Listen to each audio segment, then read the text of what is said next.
This is DOOGEE T10, and today I will demonstrate that you can add an event to Calendar on this device.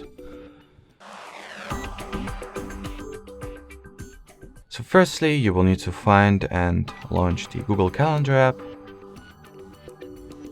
Then select the date that you would like to set an event on.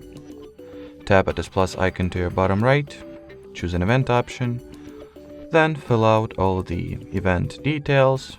For example, its title, timeframes, repetitiveness, participants, link to the video conference, location, reminding preferences, color, description, or attachments. Then save it.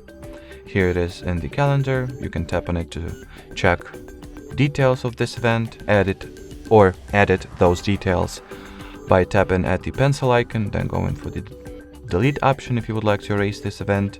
And well, that will be pretty much it. So thanks for watching, thanks for your attention, and bye bye.